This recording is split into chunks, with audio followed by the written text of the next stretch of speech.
you say, my new car is coming, I'm going to get a new car, it's coming, well, then it's always going to be coming. You have to go and test drive the car.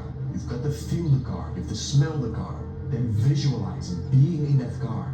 If you do that enough, that's how you will come to believe you actually have the car. And the moment that you believe, manifestation is instantaneous. Detach myself from the outcome. A lot of you out there are doing a lot of things right, and you're still not seeing the success you think you should be seeing.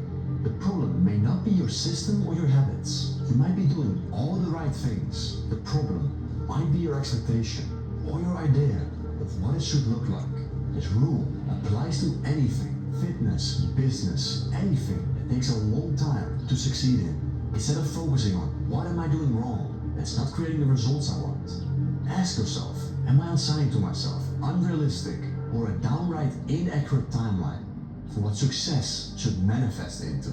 Detach yourself from the outcome and do the behaviors that you know you're supposed to be doing. The natural byproduct will be the outcome that you seek. It may not come when you decide it should, but it will happen. One of my favorite quotes says, "The man who loves walking will always walk further than the man who loves the destination." Keep that in mind as you pursue your goals. If you fall in love with the process, if you fall in love with getting better, you will get there. But if you fall in love with what's at the end, you'll probably quit. You have to absolutely believe you can. And that belief will make the world move out of your way like a small drop of water on a rock. Eventually, there will be a river. Keep believing that you can. From that belief comes all of the skills. Remember, failure is feedback. Speaking, sales, how to build a business, all of that comes through persistence. You stay persistent, you gain skills, and then you gain knowledge. But it all starts with that one thing, persistence. Visualize it, but also feel it. Close your eyes, smile to yourself, and feel yourself there. And believe me when I say, you can manifest it. I know you think I'm crazy. I'm telling you, it's the joke in life. I know you think I'm crazy, but I'm telling you, you can't go to places physically until you get there emotionally. Many people come to me and say, well, I'm working for a negative boss, or I'm in a negative relationship. And I say this, if you're working for a negative boss, you'll never realize your potential working for that boss. You'll never be happy, and you'll never accomplish everything you're capable of accomplishing. They say, well, if I'm in a negative relationship, what do? I say, you have to ask yourself this question. Do you want to fulfill your potential as a human being or not? If you want to fulfill your potential as a human being, here's the fact. I'm not making the facts up, I'm just telling you, here's the fact. That if you're supposed to be a loser, you'll be a loser. And it's been worked on for 25 years, and they can't find any exceptions to it. And I've spoken to thousands of people who've told me that coming to terms with this is one of the hardest things that they ever did.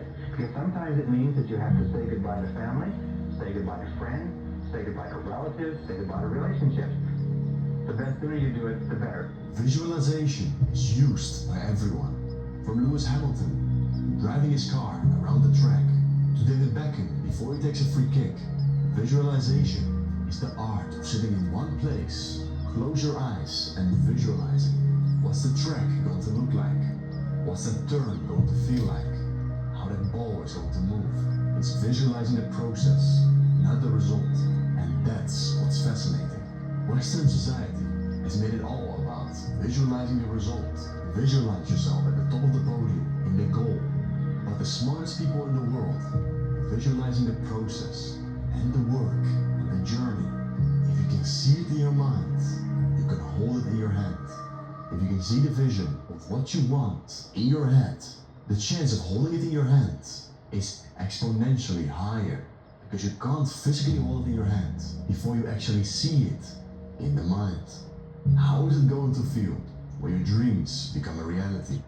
Whatever it is, governor, congressman, senator, the yacht, the boat, the trips, the travel, the accolades, the respect, the comment from your mom, the comment from your dad, your teacher, your professor, your enemy, your competitor. How is it going to feel in that moment? If you convince yourself that that feeling is amazing, then you will be willing to pay the price that the man needed for your big dreams to become a reality. Vision. Vision is going to direct your life if you let it. Use it constructively. proactively. See what you want. Don't spend any time on thinking what you don't want. When you get a picture in here, make it big, make it beautiful. You'll be glad you did. The most important thing that you can have is if you have a vision, that you have a goal. Because without that vision and without that goal, you're just drifting around. You're never going to end up anywhere. You will not just become successful by accident. Your life will become peaceful when you quit trying to control every single outcome that happens. This ties in the law of detachment. Quit focusing on what you could get and focus on what you could give. Many people are focused on the output. What am I going to get from this? When am I going to get it? How much am I going to get? And they're not focused on the input. How much work can I put in today? How can I show up for myself today? That's when the peace really begins. You're not anxious about the future. That's what anxiety is. You are sitting there freaking out about a possibility that could happen. And 9.9 times out of 10, that possibility never actually happens. But you are up in your head, focus on the outcome so hard that your brain starts to play against you. If you just make a plan, whatever it is, make a plan to the best of your ability and execute on that plan every single day. That's what I mean when I say input. When you have a plan for a goal and you know exactly what to do, just do the input. Do exactly what you know you must do. And eventually, the outcome will happen. You don't know exactly what the result is, but that takes away the stress and anxiety because you don't know how to control your brain. Detachment goes something like this. Everything you want, every desire that you have is already done. You have every single thing you need. So knowing that, enjoy this day. Enjoy every simple thing you can. The blue sky, the sun, this beautiful place, every single thing that's in your life. The phone that you're holding, that you're watching this on. Be grateful you have it. Be grateful you have access to clean water. Find joy in every single moment in life. Detach yourself from the things that hold you back, from worry, from fear, and from the false importance you often give to external situations. Go to dive deep into why. The only real issue you will ever face is your own mortality, and how everything else pales in comparison. You will see life in a different light, and the unnecessary burden of constant worry will begin to lift. Detachment doesn't mean not caring at all, or living life without emotion. It's not about becoming indifferent to the world. Detachment is the conscious decision to remove your emotional investment in things that you can't control. When at first... I hope that gave y'all some mental clarity. This was Listening to Inspired by Florian by Visa. I'm gone.